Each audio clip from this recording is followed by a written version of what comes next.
rules. I've been completely open to changing my entire life, but he just thinks that the rules don't apply to him.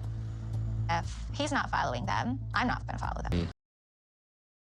Wow, ladies and gentlemen, let's all go back to school and go into the playground and let's all have this relationship where we say, well, if you're not doing it, well, then I'm not doing it. If you're doing it, then you got to do it. If fair needs to be fair. Okay, hold on a minute. Lily, Tiger, here's the thing that you have to understand here. You chose to marry a man that you never met before after only speaking to him for a few months, okay? And in those few months that you was speaking to this man, you did no research on what your life could be, nor did you even ask him how things could be. You went into this whole thing by choice, blind. You went in there by choice to be blind. It wasn't a case of where you was blindsided. You've gone in there blind by choice.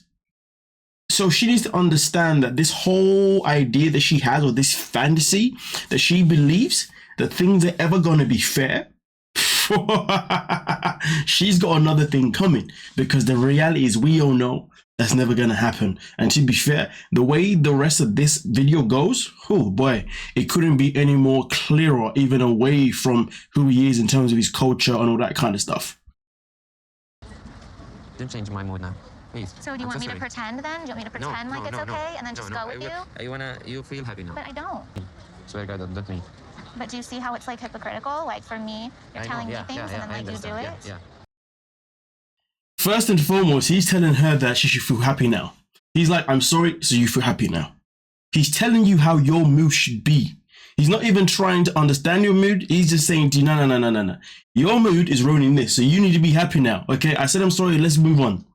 And then also on top of that, while she's talking and still trying to get more words out, he's like, yeah. He's interrupting you. He's not even listening to you. How she's unable to read this is wild to me.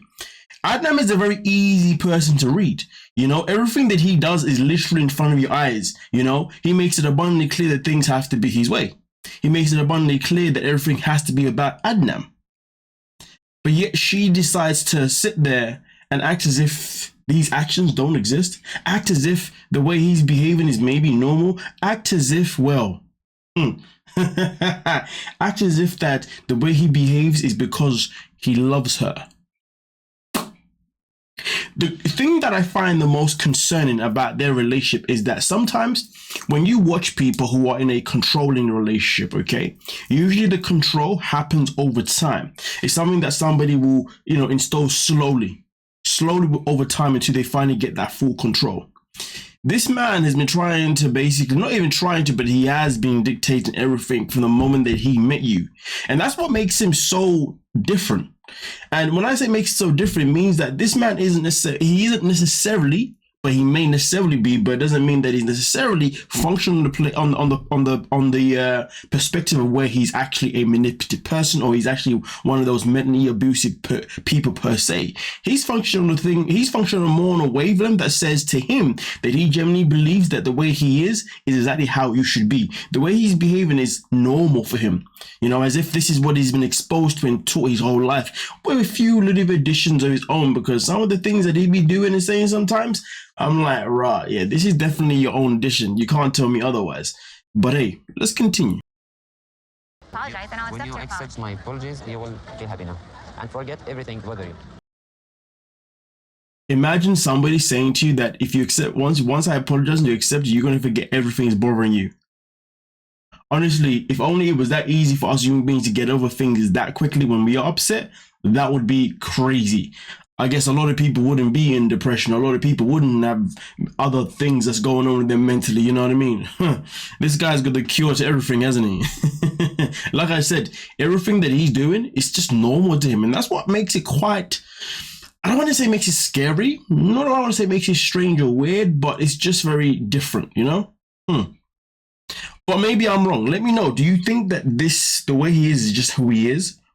Or do you think that he's actually playing a game where he's actually being manipulative, where he's actually trying to take, not manipulative, sorry, or not manipulative, or do you think he's actually this person who's actually playing a game where he's actually being mentally abusive, on purpose, like he knows he's doing or is this a case where this is just second nature, this is just what he believes life is, this is how he believes things should be, with his own extra little added things on top as well.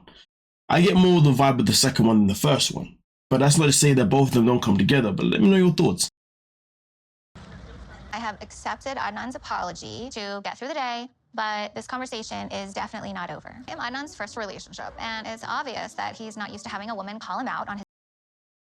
First and foremost, let's just stop that right there. She sort of speaks about how it's his first relationship. He's obviously not used to. No. Understand this. You could be his first. You could be his second. You could be his 10th. This is how he was always going to be. And at the end of the day, she can talk about obviously him not used to a woman calling him out. Do you know where you are? Do you know where you are? Do you know who you married? There are probably similar people to him within his own country, within his own, within the area that he even lives in. Let me not say the whole country, Jordan, because, you know, just like every country, we will have different parts of how people do things. You know, everybody's going to be the same, maybe exactly the same in every single part of your country, right? So whichever part he's from, maybe that's how they are there. But either way, though, the fact that she actually thinks for a moment, for a second, for a minute, for an hour, for a week, for a day, for a lifetime, she thinks that she's ever going to have a voice is crazy to me. Darling, what are you watching? What are you experiencing? You can have a voice all you like. You can say to him, no. You can be that woman to come in and disrupt his flow, whatever. But understand this, no matter how much you have your voice will never be heard. The man was shutting you down when you was upset. He was telling you that you need to be happy when you're upset because your mood is ruining everything. He was telling you that if he apologizes, it means everything is good and everything's forgotten. He literally told you that your emotions don't ever matter. He has no emotional intelligence towards you, no ever. And if he ever does, understand that's probably because something really messed up has happened. But anything that he says as an apology, it's not from a place of emotional care or any of that mumbo jumbo. It's from a place of, this is just how the life is. I say sorry, we move on. Get over it. What she needs to pay attention to is the differences between when he's upset compared to when she's upset. She needs to pay attention to that. Behavior. We have some things that we need to work on. I can tell that he really loves me and cares about me. In your guys' marriage or create potential trust issues. Adnan coming to the States and then being homesick away from his friends and family because... Oh, don't make my wife worried now. I am with my wife forever. I love the way this guy is so overly protective though about, you know, outsiders. Hey, don't say anything like that. I mean, the friends was literally asking me a few questions, you know, what's going to happen when we go back to the States and he's here? Are you sure you're going to be able to trust him? You know, asking just genuine questions. You know, are you sure that when he comes to the States, he's going to be okay wanting to stay there for a long period of time? Because we know that he loves his family here. Listen, these are questions that are needed. And these are questions that really and truly Adnan and Lily should have had it a long time ago. They should have had these conversations, but they haven't been having these conversations. Why? Because, well, Adnan sees things very differently. At the end of the day, whatever he says will always go. And Tigerlily thinks that at some point her voice is actually going to be relevant. The only time your voice is going to be relevant is if it's in a position that benefits him. If it's not benefiting him, it's not going to matter. This is the Adnan show. Your relationship is the Adnan show. Your relationship is not Adnan and Tigerlily. It never will be, ever. Your whole wedding, he called it literally the Adnan party or something like that. You even said to him, shouldn't this be where wedding be? Shouldn't you call the wedding both like our names? And he was like, no. It's all about, in Jordan, we only celebrate the men. We only care about the men, which, really? Is anyone from Jordan in this comment section who can let us know? Because I mean, I find that very hard to believe, to be honest with you. But hey, this is why I say Adnan lives by his own set of rules that he was one obviously born into, but also with an addition of his own. And I think, to be honest with you, the things that he adds in, those are the parts where he can be manipulative. Those are the parts where I can say he is mentally trying to, you know, affect her. The parts where he adds in certain things to his culture that don't exist. The other things is just the way it is. But either way, though, the way he has to shut down the friends, the same way he was shut her down. And that's like another good point. The way he shuts her down, whenever she's trying to say something, he does it to everybody else as well. He did it to his brother. Last episode, told his brother to He's doing the same thing. You see what I'm saying? Obviously, clearly, the man has serious control issues. He's definitely a control freak of some kind. Cruise, they're trying like to make a problem between me and Tigerlily. Why they do that? Because I don't know what they going to say when I'm not there in the US. Yeah, definitely a control freak, 100% though. You know, culture or no culture, this guy is definitely got controlling issues. And to be fair, now I feel like I'm going to go back on my word. At first, I felt like the way he is just normal to him. It's not necessarily like an abusive type stuff, like where he's trying to mentally abuse her. But now I think about it, the fact that he loves control, he loves to be in charge, he loves to obviously slam everyone down, he wants to make sure everything is dictated the way he wants it. Yeah, now I'm going to say that this guy definitely has control issues, and therefore in that situation, yeah, maybe he is more on the mentally abusive side of things. Whether it's on purpose, couldn't tell you. But this guy definitely wants to make sure that everything that happens is dictated by him.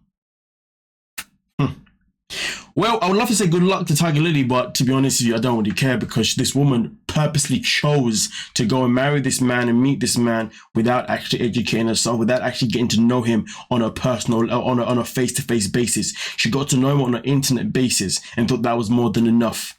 Any clown that thinks marrying someone just because you fell in love with them over the internet, without actually knowing that you actually feel the same for them in person after you spend at least a few months or a year or whatever it could be, I ain't gonna lie to you, whatever happens to you in that relationship, you had it coming, because you decided to put yourself in that position without actually checking yourself. Now, granted, there are some people that do fall in love with someone on the internet, and they actually do go meet that person in person, and they actually do spend quality time with that person, and then end up deciding to get married, and then that person can sometimes still turn around and be an a-hole. That does happen, but that is completely different, because in that situation, that person has actually vetted the situation and actually look for the trust, the way they can believe that this is going to work. Do you see what I'm saying?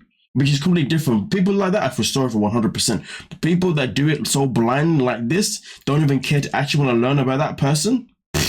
Yeah, okay. What happens to you? Good on you, buddy.